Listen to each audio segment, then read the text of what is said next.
tips to make sure they are using their existing credit properly just to boost up the score. If they need to add on some additional accounts, or even if they're building credit from scratch, we help with all of that. So it's like we do multiple things at once: clean up the credit and help you to rebuild and add on some additional things, give you credit tips, because we are focused on speeding things up because we want to get people into homes as quickly as possible.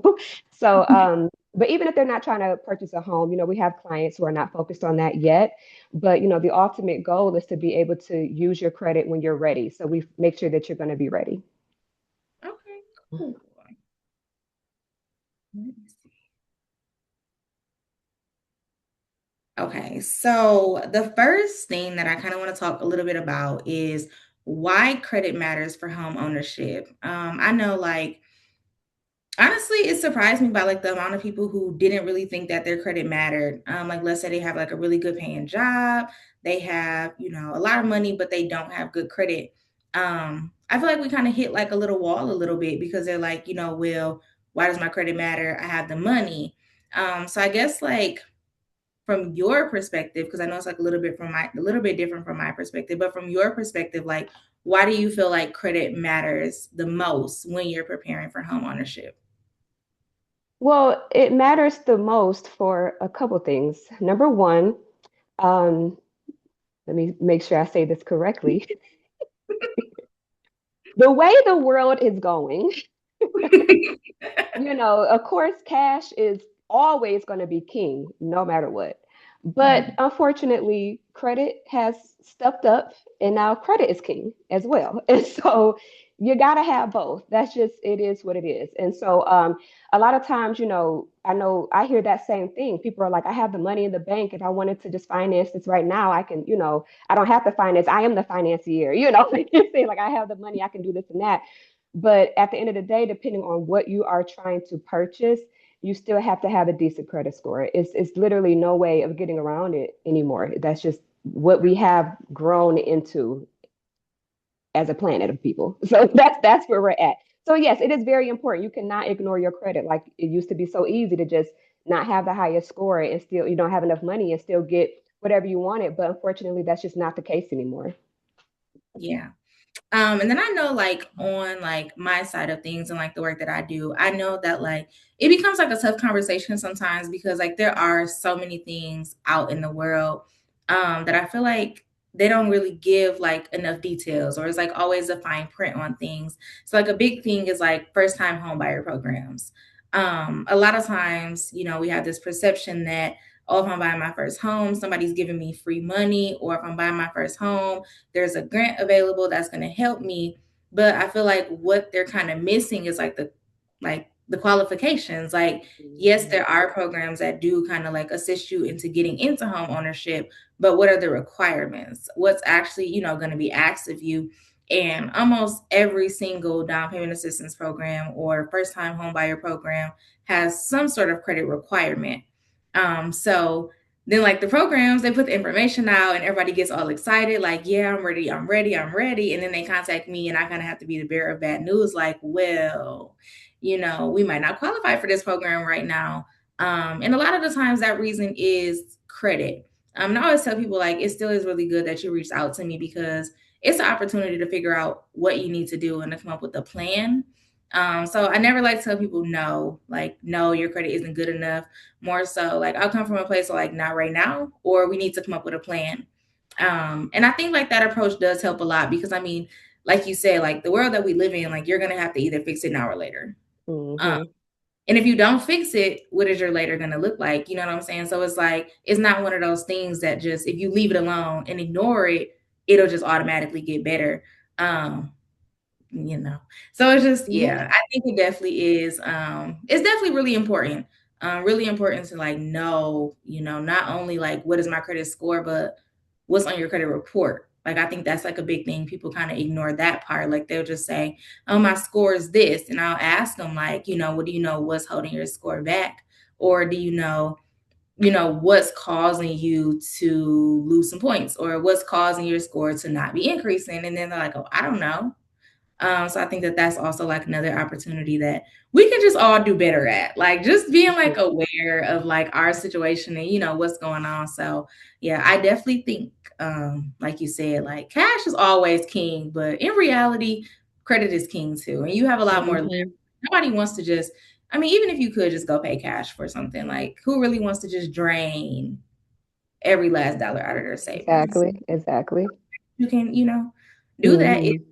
credit. So Right. uh, We just got to well, be smarter with our money, honestly, for And sure. if you got the credit, you can leverage your credit for anything, Yeah. and then you can put your cash towards stuff that, that will still, grow your money in the future, but at least you're not leveraging all your cash up front. Just use your credit.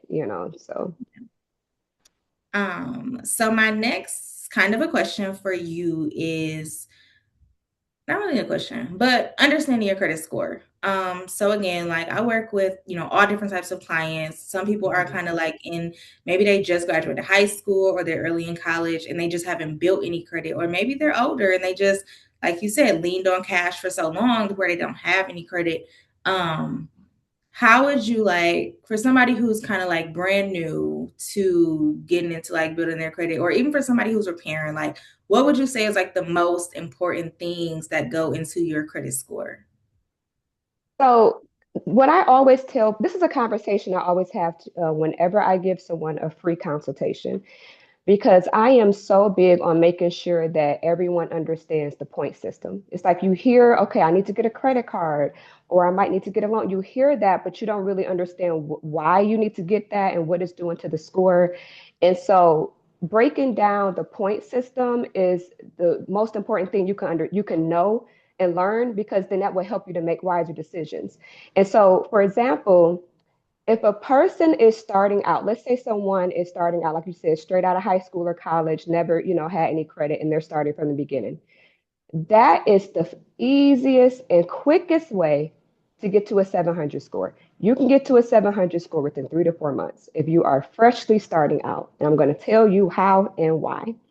So, there are two categories that gives you the most points when it comes to your credit. Well, before we even get into that, every single thing on your credit goes into categories. If you have certain accounts, whether you have a loan or a credit card, that goes into a category. If you are making on-time payments or late payments, that goes into a category. If you have collections and inquiries, that goes into a category. But if you want to see your score increasing the fastest, the two categories you need to pay attention to is your payment history and your credit card, the credit card category. So, for example, as you know, if you don't use your credit, you don't have credit. You don't get a score. The only way you can get a credit score is if you are actively making on-time payments. So you have to open an account. And it's better to open accounts, plural, because the more on-time payments you make every 30 days, the faster your scores increase. That's number one. So if you want to build a credit score quickly and get to a 700 within about 3 to 4 months, this is what you need. Number one, you need to open up a credit card. That could be a secured, it's going to have to be a secure or a credit builder account. Because if you don't have any credit, you can't go apply for a regular credit card. Nobody's just going to give you a $300 or $500 line of credit. You have to prove yourself. So you have to either do the secure credit cards require a deposit, minimum $200 deposit. You can get some online, or you can go to your financial institution. Some of them might require a $300 deposit. If you want to bypass that, and you don't want to put down a $200 or $300 deposit just to get a credit card, there are credit builder accounts. And these are different accounts that we send to our clients immediately during the consultation. And we tell them what to add on and how to start building the credit. That's number one. And then also, it is good to have a good, I want to say, what am I looking for? Like a good credit mix. So you can also do like a small personal loan. Now, loans do not increase your score as fast as credit cards, but to have a good mix, you can go take out a small loan that will also, it's like a credit builder loan. Again, you can go to your financial institution and tell them you're trying to build credit. They usually, credit unions are the best to go for that. They always have like small $1,000 loans, to help you build credit. Sometimes 500, or you can get another credit builder account loan. Sometimes the way they work is you get the loan. They don't even run your credit because you don't have credit to run, so they don't run your credit. But just like you pay into the loan, you can pay monthly and it gets up to $500 that you paid into it, and then they deposit that money into your bank account. So it's like it's still going to look as a loan, but it's like your own money that you get back. So you need to start with two. This is the speeding this up process, because I'm always about speed it up. Why, slow roll it? Like, that's pointless. So you speed it up with that. You add on your two accounts, you wait 30 days, bam, it shows up. Your score is going to go up. What you're going to see is a 600 credit score off bat. Maybe sometimes some score might be 580, because all three of the credit bureaus, they're completely different entities. They usually report different stuff, even if you got the same accounts. That has to do with the FICO algorithm. But within 30 to 45 days, you will be between a 580 to a 620 credit score. And all you did was add on two accounts. After you do that, keep paying it on time. If you make one late payment, you are going to lose all your points and you're going to have a 400 credit score in 30 days later. So you do not want to ever do that, because honestly, one 30-day late payment will drop your credit score 100 points. Remember, this all has to do with the point system. You make a lot of on-time payments, your score is jumping up. You're getting a lot of points. And the more on-time payments you make, the more points you're going to get. As soon as you make one late payment, you are starting back from scratch. You're going to lose all the points, all the momentum. And it takes time to get back to where you were. So try your best to avoid that. And then there's a thing called stacking. You want to stack your credit, but you want to do it with credit cards. Once you get your one personal loan, you're fine. You don't need to keep getting an extra one. Loans only make up 15%, very slow to build credit with loan. Credit cards make up 30%. The reason your score jumped up so much is because that 30% equals out to 165 points that they spread out between all three of the credit bureaus. So your score is actually benefiting the most from that credit builder account or that secured account that you added on. Then you add two more after that. But the two more should be a regular credit card, because remember, 30 days later, you had a 580, 600, right? So now you qualify for a regular unsecured credit card. So just give it some time. So I usually say wait at least 2 more months. So you've added on about 2 months of on-time payments. Then you go apply for those two unsecured. Now you have three revolving lines of credit and one installment account. That's your personal loan. You got a total of four accounts. You keep using that. So now you're at month three, you made three on-time payments again, with those three revolving accounts plus the installment account. You wait to month four, you have a 700 credit score. Easiest way to get there. If someone has bad credit, that's going to take you a lot longer to get to a 700, but it's still possible. So I don't want you to think like, oh man, this and that. Honestly, again, everything on your profile goes into categories. So if a person does not have late payments, but they also need to build credit and they have some collections, you need to do credit repair, because you get the collections deleted. You add on those accounts that I just mentioned, because we will again help you with that, to set those up. Add those accounts, bam, you're at a 700 score, because the collections are gone. You're only left with the positive accounts. If you have a late payment or late payments, that is harder. It does take time, to be honest with you, because remember, I just told you one 30-day late payment will drop your score 100 points. If a person has multiples, it drops it even more. One late payment will weigh the credit score down for 2 years straight. This is why you have to avoid it at all costs. It does not mean that your score is going to be weighed down or you're not going to get points. If you're adding on some additional accounts and you're adding on more payment history, your new payment history will help outweigh the hit you took from the late payment. So your score will still increase, but you still got to do credit repair, because you have to get rid of the late payment to get there. And they're not that easy to get rid of. So a lot of times when we have clients who have a mixture of all of it, let's say they have collections, they have late payments, and they also need to build credit. Your score is still going to jump up instantly within about 30 to 45 days, because we're helping you to add on those accounts and get those points you were missing. But to get you to a high 680, 700, again, it can take some time, depending on how many late payments you have. So it just takes a little bit longer, but you can still get there. And it doesn't disqualify you from getting a mortgage too. A lot of people think, oh, I got these late payments, I can't get a mortgage.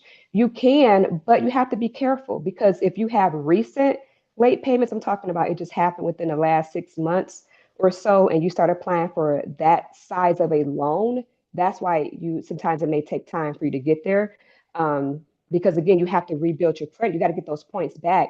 And the underwriters, they don't play about those late payments because they're looking at it and they're going to say, you're not even paying this credit card or this small loan on time, and you want us to give you a 300,000, 400,000, 500,000 loan. You see, so it's really all about trust. So if you have late payments in the past, but you've been recovering because you've been going 6 to 12 months of paying everything on time, and you've added on a bunch of good accounts with excellent payment history, a lot of times the underwriters can overlook that. You still might not get the best interest rate you want, because remember, the late payments are still there, it's still affecting you, but you can still get a mortgage and then refinance in the future to get into a better loan. So just keep that in mind. I said a whole lot, so I hope I answered the questions on that. You definitely answered the question. And that was a lot of really good information too. So thank you for that. I do have one question though, because this is a question that I get asked a lot. So I'm curious, like, how would you answer this? So for somebody who, so let's say like I have a buyer, right? And they come to me and they have things like in collections, or, they have like charge off credit cards, things like that. Would you recommend that person to start by paying off the debt? Like if they want to go purchase a home, like, hey, I want to buy a house by the end of this year, I have some old debt, I'm gonna go pay it off. What would your response be? It really depends on the type of debt, and I'm going to tell you why. All debt has an expiration date on it. And so, same thing with, collections that may be on a credit report. The most common or the most popular date that everybody knows about is the 7 year window. Now if an account is on your credit and it goes into collections, it automatically falls off after 7 years. But that date does not begin when you open the account. Some people will say, I opened my account in 1999. Why is this account? It's like, because from 1999 all the way up until to then, that credit card was perfect. You stopped paying it in 2023.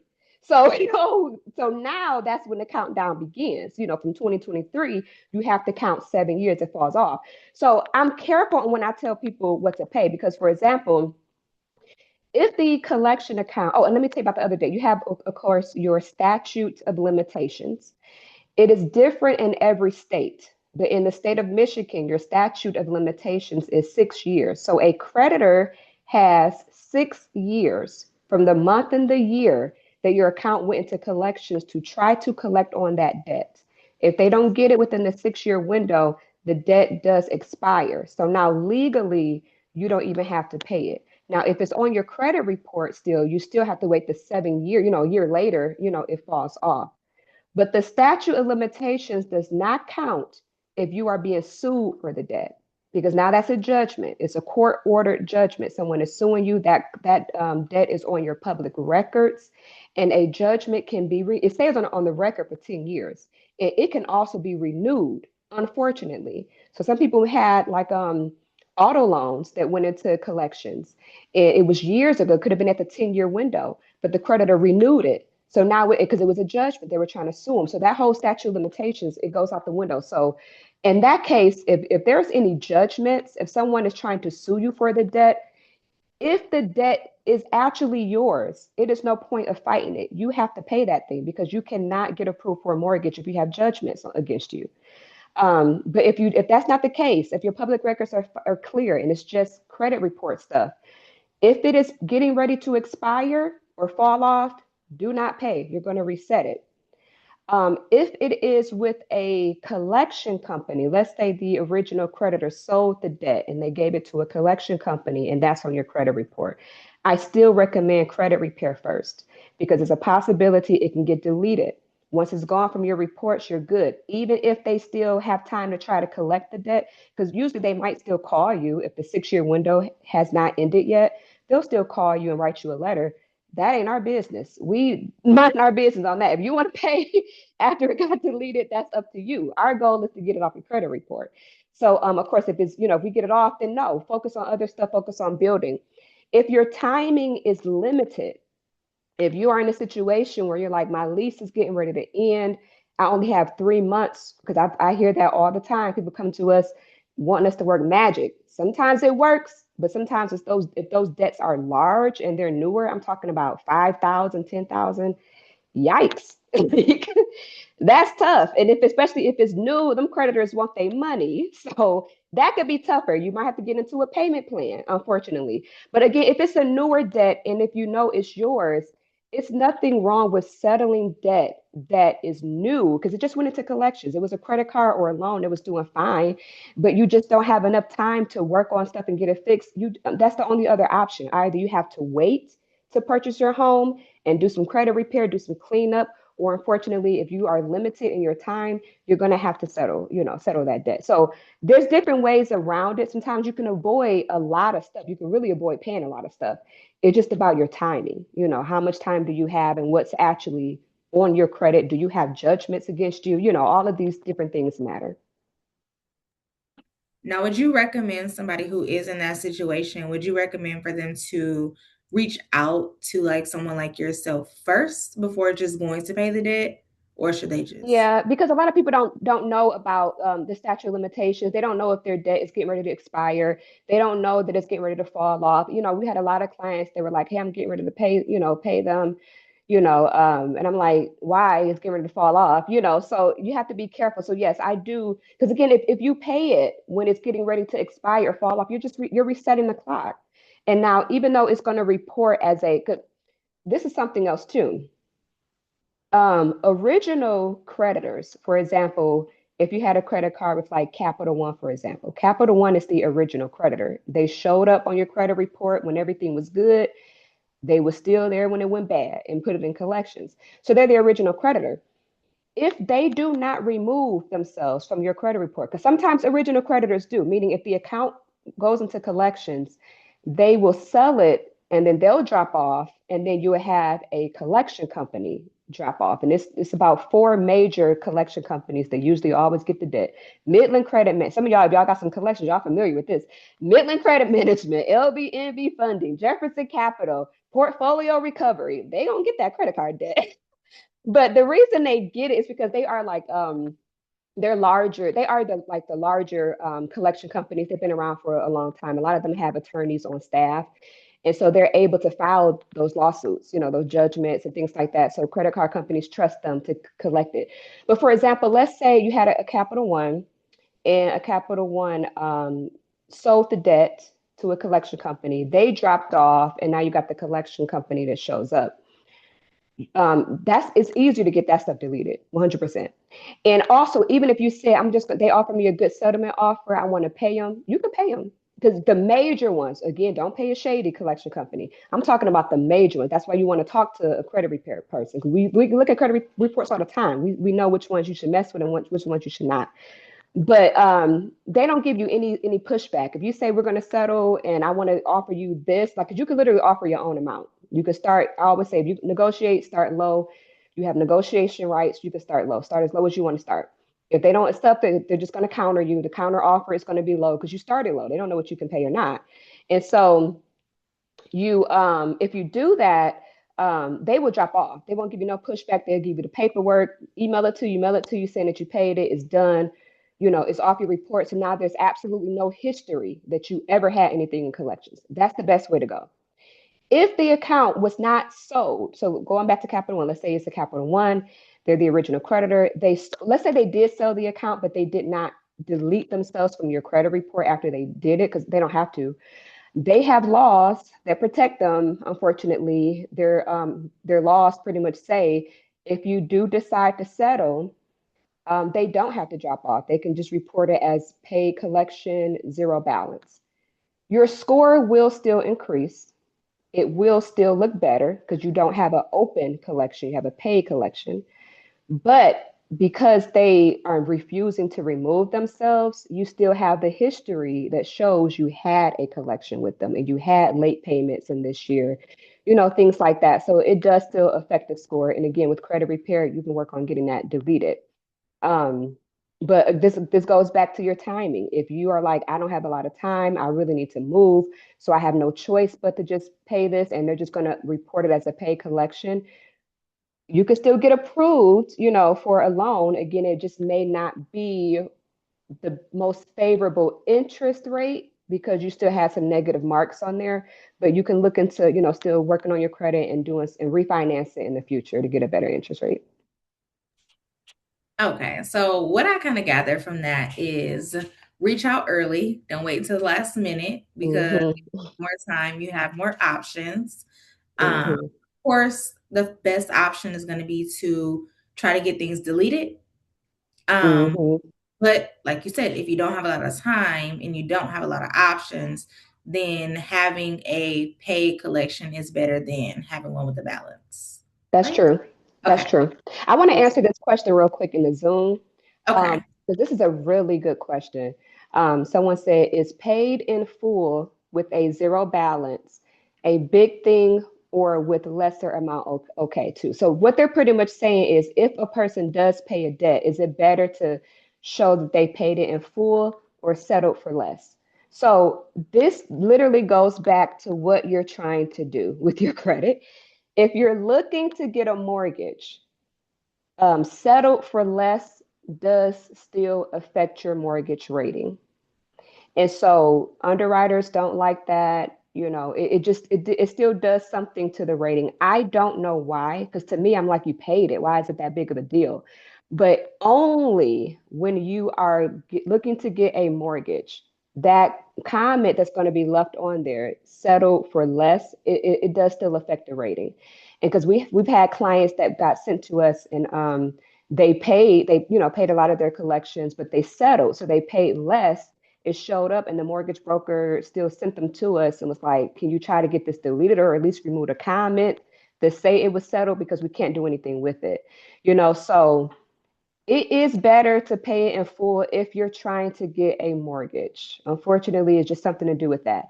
If you are not in a rush to get a mortgage right now and you're like, I just want to get an auto loan, or I'm just trying to fix my credit, that doesn't affect anything. It's not a big deal. You can settle for less. Again, it's only if you're trying to get a mortgage. They don't like that settle for less stuff. I hope Okay. I was able to answer that question. Yeah, I think that was helpful too because that makes sense. Like once you kind of broke it down, it definitely does make sense. And I think a lot of times like people get kind of confused in between like if I was to get, what affects me getting a car versus what affects me getting a house. Um Hmm. and in that like depending on what type of financing you're looking for, they do kind of look at different things. So it's not really Hmm. like a one size fits all thing Right. either. And that does get like a little tricky. Hmm. So I Hmm. kind of want to like shift a little bit because I know he talks a lot about like basically like how to start like repairing. But I know Hmm. for like you said, like for somebody who's trying to do something in like a few months or a year from now, a big part of building their credit is of course getting rid of the bad stuff. We want to get rid of Hmm. as we can. But also like I know you mentioned like the credit builder loan. You mentioned like secure credit cards and some of those things that kind of help build the credit. But like what are some tips that you could give to somebody who's kind of in that phase? Like maybe they're right at like that. I would say, because I get a lot of people right at like that 560, Hmm. 575, right under like that threshold, or even like if Hmm. somebody's sitting right at a 580, sometimes it gets a little tricky to get them qualified. So, like, what are some of the things that you would recommend for somebody who's like right there to do to kind of like Hmm. improve their credit, let's say over the next 3 months? So again, it depends on what's on your profile. Honestly, majority of the credit reports I look at, there's just not enough positive accounts on there, honestly. Like they may have one credit card and that they barely use, and then they have maybe a loan that they paid off years ago, and then a bunch of collections. It's like, yeah, you got way more negative stuff than you do positive stuff. The good has to outweigh the bad. So if you have a lot of negative things, that's what's that's what's giving you the score. Your score is pretty much based off all your negative history. If you have a lot of positive accounts and just a few negative things, you're going to automatically have a higher score, even though you still have negative, maybe a collection here or there, because all your good accounts are really driving your score up still, and People get into loans all the time and they have collections. Like you don't have to have a perfect profile. That's what I want people to know too. A lot of people think they got to have everything deleted. That is not true. Sometimes I'm surprised. I look at it, and that's why I don't like to put time limits on stuff. And just with our services, like I could look at a credit report and guess and say, okay, it may take this amount of time, but a lot of people get done sooner than what I expect. So even with our services, everything is done month by month. Monthly, we do clean up. Monthly, you get the results. If that was good enough for you to get your loan and you don't want to finish nothing else, we'll shut it down. You get your loan, you happy because that was the ultimate goal, to get you into your loan. But we do have a lot of clients that they get the loan, but there's still some negative stuff that's there, and they want us to keep working so they can refinance it in the future, or they may have some other business ventures they want to do and they need a higher, score for that. So we'll still work with them. But yeah, you don't have to have a perfect, profile to get into your loan. But it goes back to like what's on the credit. I always tell people you gotta have a lot of positive accounts because you cannot have more negatives than bad, than good, and you start applying for these type of loans, or anything. You might get approved for something small, but you got a horrible interest rate, So if you want to get approved for bigger loans, number one, you have to have way more positive accounts. You have to start adding on, and I know people hate this. People are like, I don't want no credit cards. You don't want a good score then, because that's just how it goes. It's literally no way around it. It's no way around it. And so you add on, some more accounts. That's going to boost up your score. Keep using it. Keep building up your payment history. Get rid of the, some bad stuff, and you should be fine. But another thing too, I don't know how familiar. A lot of people may have heard this term, but there's a thing called trade lines that you can do. So let me try to keep this simple because I don't want it to go over people's head if you're not familiar with like credit or anything like that. So I'm just keep it simple. A trade line or adding on a trade line. The best way to describe this is, let's say, for example, let's say I have a credit card, right? The credit card has been open for about 15 years, and my payment history is excellent. Never been late. I also got a low balance on that credit card. I can add whoever I want to my credit card. I can add my husband on it. I can add my sister. I can add, nieces, cousins, friends, if I want to give them a boost. Because what's going to happen is all I have to do is add their name as an authorized user to my credit card. It does not affect me. They're automatically going to get all my history from that credit card. So in 30 days, my same credit card is going to show up on their credit report. And now they have 15 years of excellent payment history. That is going to drastically boost the score. If my credit card was older, if it was 20 years, 25 years old, it's going to boost them up even more because now they have 20 plus years of excellent payment history and length of credit history. The score is going to jump up. So people can become an authorized user on a credit card if they know somebody and say, hey, can you add me on this card? If they feel comfortable and they trust that person, that person can, add them. They'll, get the history, boost up the score, go apply for whatever they want. And then that person, the primary card holder, which would be me, for example, I can take you off whenever you get your loan, And so this is very common in the world of getting mortgages, business loans. It's an everyday practice. People do it all the time. If you don't know anybody personally, because a lot of times people are like, well, yeah, I know somebody who got good credit, but I don't want to ask them to, put me on it. Or, I don't know anybody who may have that, a good credit card that they can add me on. There are companies that you can pretty much reach out to and you can purchase a trade line. It's two companies that our company partners with. And we typically, if our clients need that quick boost, because let's say we got them as high as we can get them, and now it's time for them to start going back to their mortgage broker to, have a look at the credit. But if I feel like you might not be there quite, you need an extra little boost, and we'll, tell them to purchase the trade line and then get added on. So you can go to a company and it literally works the same way. But what you're doing is now you're purchasing the card. The card shows up on the credit report 30 days later. And you have the choice of what you want. You can purchase one for 10 years, 20 years, 30 years. Again, the older the card, the better, the higher your score is going to increase. Um, they are pricey. It depends, it depends on what you need. You can add more than one. If you wanted to add on 2 to 3 trade lines, you can do that. But of course, they come with a cost. It just depends on what you need. But the difference is with the trade line, you purchase it and it only stays on your credit reports for 3 months. Because the purpose of it was to boost up your score. You get your loan and then it falls off 3 months later and your credit is going to go back to where it was. So you don't want to purchase it too early. You always want to get it right when you know you're getting ready to have someone, look at your credit.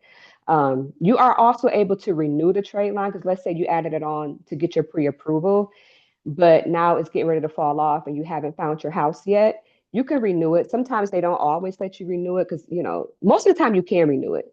But sometimes you might just have to purchase another one, because it's cheaper to renew it if the company lets you keep it on a little bit longer. You can just renew it until you get your home. But that's another quick fix. But again, that's just a short-term thing if you need a quick boost.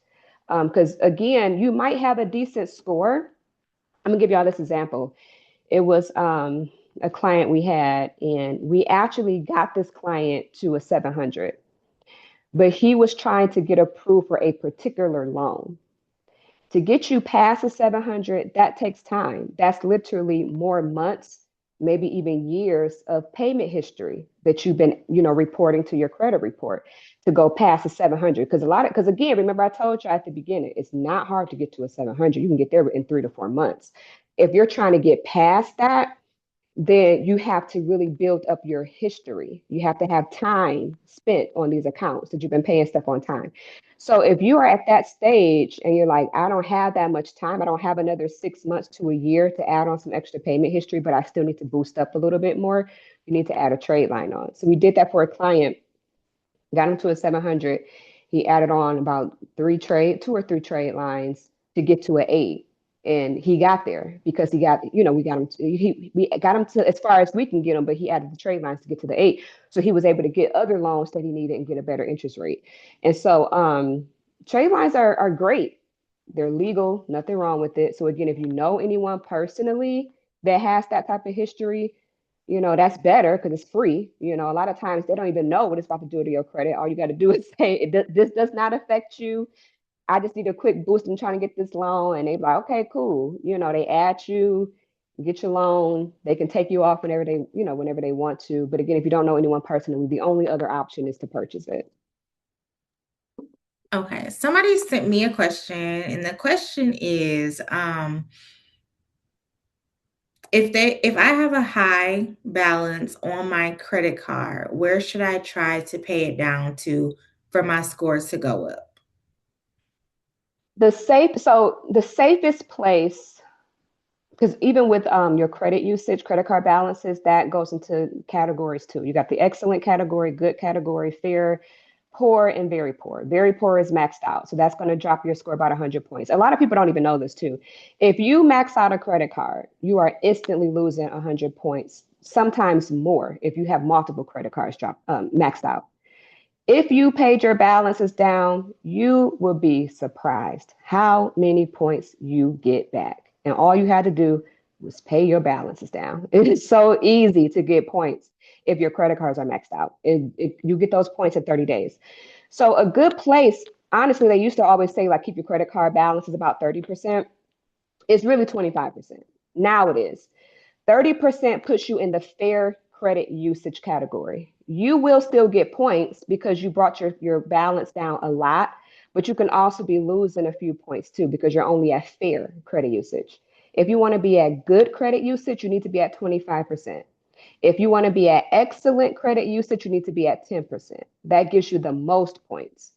Let me give you a strategy real quick because a lot of times this started happening like some years ago.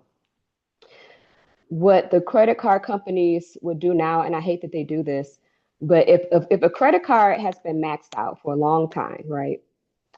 And then all of a sudden you take a chunk of money and you pay your balance completely off. A lot of times the credit card companies has been doing one or two things. They will close your account, which will drop your score so bad, like 50 points or more. Or they will decrease your line of credit because they don't want you to ever max it out that high again. So they'll put a cap on you. So you really have to slow roll it. If your car, and I'm not talking about a small like $300 limit, that's not a big deal. I'm talking about if your line of credit is $1,000 and more, and all of a sudden you took $1,000+ and paid it off to zero, do not do that. Please don't. You will regret it. So you have to slowly do it. Now you can do half if your balance is at 1,000. You could put 500 towards it. Your score is going to jump up a whole lot, like probably about 80 points. And then the next month, then get it down again, to 25%. What they're going to do is, number one, your score is going to jump up tremendously. Number two, because you paid it down, they're like, cool, your score went back up. They like you again. You may even qualify for a credit increase. If they increase your line of credit, your score is going to go up again too. So every time your line of credit increases, that's another way to get points. So do not ignore that. I have to tell our clients this all the time. Like when you start getting credit cards and if you get emails from your credit card companies and they're asking you, do you want to increase your line of credit? Sometimes they might send you a little postcard in the mail. It looks like nothing, but it's an offer asking you, do you want to increase your line of credit? Always accept that. Do not ignore that stuff because the only thing you're doing is getting more points. So depending on how high they increase your line of credit, sometimes it's an extra 10 points. If you got multiple credit cards, let's say you had about three, and all three qualify for an increase. Imagine how many points you get, and you didn't even do anything but use your credit card every month. So you have to keep that little stuff in mind. So if you have maxed out credit cards, do not pay it off in full at once. Slowly get it down. You can do, okay, I'm gonna do 50% here, or I'm gonna do 25% here, or 10. Do what you can, but slowly get it down, and then wait 30 days for your score to go up. Get it down some more. Wait 30 days for the score to go up. Get it down some more. Slowly do it, because by the time your credit card company looks at your credit, because every credit card company does every creditor, they do a soft pull on every last one of their card holders. Typically, they do this annually. Some of them do it at like every 6 months. It depends on the credit card. But the soft pull is just to see how you are using the credit. So if they do a soft pull on you and they see that you have excellent payment history, you use the card frequently, low balance, they want to give you more credit. So they're going to automatically increase your line of credit. But if they don't automatically do it, they'll start sending you stuff and asking you, do you want to increase it? Remember, accept that every time. If you don't get an increase, let's say you've been doing everything right with your card, excellent payment history, balance is low, you use it, and you haven't seen an increase in a while, just call them and ask for it. It doesn't affect you. You can ask and say, hey, do I qualify for an increase? They'll look into it. If you do, they will increase your line of credit. You're going to increase your score. If you don't, you might actually have a card that's already at a cap. Because sometimes, like these different beginner cards, like if you start with like a $300 line of credit, a lot of times they can only go as high as a 300 or sometimes a $500 line of credit, maybe even eight. So you might be capped. But that's not a bad thing. Just keep using your credit card. Never, ever, ever close out a credit card. That's going to drop your score. So keep using your credit card. You're just capped. But that means that you're past that. You're past that. You're beyond the 800. You qualify for more. So just apply for another credit card that's going to give you like 1,000 or more. That particular credit card may be the one that can go up to a $5,000 line of credit, maybe eventually a 10,000. These big, large limits increase your score significantly. That's really how you get past the 700 a little bit quicker too, and closer to an 8. It's really about payment history, length of credit history, and the larger lines of credit will get you there. Okay, so let me go back to that question. So with that being said, keep your credit usage at 25%. That's a good place to be. You can take it lower than that if you want. There's nothing wrong with that. But 25% will give you a lot of points. You don't have to worry about using it, paying it off, using it, paying off. You can always keep a balance on it. Just make sure every month when the creditor sends your information to the credit bureau, you're at 25%. So you'll be fine. And it's something else with that too, but because it's dates to everything. The date that your credit card company, I'm sorry, the due date, the date that your credit card payment is maybe due is not the same date that they reported to the credit bureaus.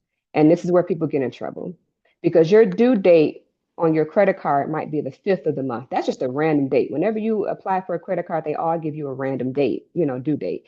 It's based on when you decided to use it. Because if you went 2 months without even using the card, and then by month 3 you finally use it, then that's when you get a due date, because now you have a balance on the card, so your due dates are always random. But every credit card company has a contract already with the credit bureaus, and in this contract it says you have to let us know when the credit card holder, you have to let us know what the credit card holder did. Did they make a payment? What is the balance? So again, your due date might be the 5th of the month, but if the date that your credit card company is not, the date that they're supposed to send your information to the bureaus, if that's not until the 25th of the month, that's what you're going to see on your credit report. So this is why people get in trouble. They'll pay the balance off by the 5th. By the 15th, they done maxed it out. Now we at the 25th of the month, and you got a maxed out credit card, and you lost 100 points. And people are like, what just happened? I paid that off. I already paid my balance for this month. It's like, yeah, you should have waited. You maxed it out again. So what you have to do is just always, you got to do two things. Always keep your balance at 25%. Or if you had an emergency and you had to just put, some stuff on the credit, that's fine. Just understand you're going to lose some points, but just pay it back down, the next month and you get those points back. Or you can literally call your credit card companies because there's no way you can find out what day they send the information to the bureaus unless you call them. So you can call your credit card company and ask them and just say, hey, when do you report my information to the credit bureaus? Do not ask the first representative to answer the phone this question because they don't know. Half the time they don't. They just taking a payment. They don't know what you're talking about. So you have to. If sometimes they might, but if they are like, I don't know what don't know what you're talking about, just ask to speak to somebody who deals with the credit. Just say, can you send me to somebody who deals with like the credit reporting, and they'll just send you to a different department. But just ask them like, what day do you send my information to the credit bureaus? They will give you the date. They may say we send it on the 15th or whatever. They will tell you the day. Soon as they tell you the day, change your due date. Tell them, okay, can you change my due date and move it to like the 10th? So at least by the 10th, I can make my payment. I know 5 days later, y'all going to report it. Then I can start using my card again by the 16th. I can max it out and I'm good, for that month.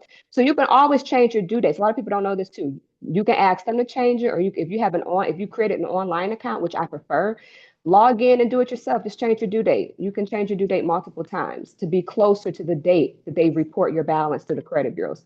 That's why you can use your credit card however you want to use it and never have to worry about getting hit, with the balance being too high, because now you know when to pay exactly when you need to, have a low balance and when you need to use it again. So that's just a quick tip. So you have two questions. The first one is from Zoom, and it says, do you recommend any credit cards for beginners that have average or low scores? Yes. So there's two ways you can do it. The most, I want to say the most common way and what people usually hear about is when they say open a secure credit card, and I don't know how long you've been on the call because we kind of talked about this at the beginning, like what cards you need to, what you actually need to add on. We talked about the point system, but because if you're starting out from the beginning, you're not going to qualify for a regular credit card. You're going to get an inquiry for no reason. So you have to do a secured. They have different companies online. You can do Open Sky. Open Sky is pretty much who I usually send the clients to. Open Sky is a good one. And they'll let you do like a $200 deposit. But with the secure, it's literally your own money. You have to put your own money on that card to finance it, just to build credit, but 30 days later, it does increase your score, make your on-time payment, and then you should actually qualify for an unsecured. Let them give you the money. Do not do a bunch of secures. A lot of people are like, I'm gonna do 2 or 3. For what? Because that's your money that you're putting on it. And with most of these companies, they don't get that money back because number one, if you decide and say, I don't want to use this card anymore, I got better stuff. If you close that card, that's going to drop your score. Number one. Number two, a lot of times, even after you still close it, those deposits, your deposit is non-refundable. So do not do a bunch of secures. If you have to do anything, do one secured, build up your credit, let them give you the money to start to apply for unsecured. If you don't want to do a secure credit card, there are credit builder accounts. Kickoff is a good company. Kickoff has multiple um, products. So you have to make sure that you're getting the revolving line of credit. So they have like a credit builder account where you can do like a $2,500 line of credit, $3,500 line of credit. That's the credit limit that they give you, not that you're putting down. So Kickoff is kind of still similar to a secure. It's just instead of putting $200 of your own money up front, you pretty much put it down over time. Like you can pay $20 or $25 down, and that would give you a $2,500 line of credit, which will actually increase your score more because it's a larger line of credit. But it's a catch to it. They don't just give you that line of credit so you can go use it, like you want to do, like have you want to use it. They pretty much put a lock on it, So it's like on your credit report, it's going to look like you have access to $2,500, but you don't. It's just going to increase your score. And the reason you end up paying 200 over time is because after you get the account, you have to start building up your payment history. So they will tell you to make on-time payments, monthly. So they're going to actually create a balance. They create like a $200 balance, and they tell you to pay on it monthly. Don't even rush to pay that off because as soon as you pay it off, now you stop your payment history. So remember, payment history, you need to really let that grow. So just make your $20 a month payments on it until you're done with that. But again, you will eventually start within like 30 days, 60 days later, you'll qualify for an unsecured credit card. It's another company called Ava too. Ava is good, like Ava Finance. Ava is a little bit different. It's like with them, you can actually add utilities. So for example, utilities don't report to credit reports anyway, unless you in collections. They gonna show up then if you in collections. But if you have like phone bills, utility bills, that stuff doesn't show up on the credit report. But with Ava, they let you add bills that you already pay, and it will report that you're paying it on time. And that will also go under the revolving line of credit, which is 30% of your score, which increases your score faster. So there's different credit builder accounts to start with, but you don't want to do too many of those because the end goal is to get regular credit cards. Let them give you the money. You use their money, on the card. That's the ultimate goal. You don't want to be putting your money down on stuff, but you got to start somewhere. So I always say, look at these like different credit builder accounts or secured as like just your foundation account. This is just a foundation to get you the points, to boost up your score, to qualify for the better stuff. That's it. Okay. And your last question is from Facebook. And the question is, if I have multiple credit cards that I need to pay down, should I pay one of them all the down? Wait, should I pay one of them all the way down first, or should I pay them both down at the same time? It really depends on how much money you're working with. So if you can afford to pay them all down at the same time, yeah, that's even, faster. But remember, I told you, if you got a high balance, if your card has been maxed out for a while, slowly do it. Don't pay it all off in full. Your credit card companies are literally going to drop your score. This is why they do that. Because you always have to, everything goes to like a time frame. It takes time. So for example, um, if you have a maxed out card, and then all of a sudden you put thousands of dollars to pay it completely off, that's going to trigger your credit card company. That triggers them. They're going to, oh, whoa, what happened? They're going to instantly do a soft pull on you. Now, because what happened was you paid it all down, and then you did not give your score time to reflect that. Because remember, whatever you do in your account, that shows up first. Then it has to go through that cycle of when they actually send your information to the credit bureaus for it to show up on your credit reports. So it triggers them to look into your history. And if they see that your balance was maxed out, was high for months or years, they so happy to get that money back, and they so through with you, they gonna take your money and close your account. They don't want to work with you no more. They so happy you to pay it back. So you can't do that, but if you slowly do it, you're not really triggering them. You're just slowly getting your balance down. And then, so by the time they actually really notice that you paid it down significantly, your score has already gone back up significantly. So now they're like, okay, well, yeah, she paid us back, he or she paid us back, but they also qualify for credit increase now. So they're going to increase your line of credit, which is going to increase your score again. So it's literally a strategy, to it. So depending on your funds, if you're able to pay everything, start paying on every last one of your credit cards, yeah, go ahead and do it. If you're not able to do that, you want to actually start, well, it's two ways you can do it. Let me tell you this too. Because sometimes people may have balances on like smaller stuff, like they may have like, $300 on this card, $600 on this card, but then this other one may have a $2,000 balance. The $2,000 balance is costing you a lot more every month. And that's because the higher your balance is, the more interest they add to it. And as long as your balance is over a certain threshold, a lot of times that interest is like an extra $70 a month, $80 a month. So it's like you barely even got it down. That's why when people are like, I'm making my monthly payment, but it's not really moving, because they keep adding on that interest, that's really, costing you a lot more. So it would actually be wiser to focus on getting the bigger one down. Because as you get the bigger one down, your monthly payments are going to go back to how they used to be. Remember when you started out at 25 a month or $30 a month, that you were paying on that credit card?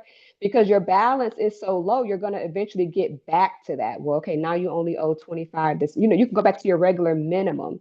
But the higher your balance is, your minimum payment is going to be higher. Sometimes people are paying $200 a month on credit cards because of the high balance. So if you want to eliminate that and free up some money a lot faster, you need to focus on the bigger one. Get the bigger, your smaller ones that are only $300 a month. I mean, a $300 balance. Your monthly minimum is only $25 or $30 a month anyway that you're paying on that. That's easy to pay.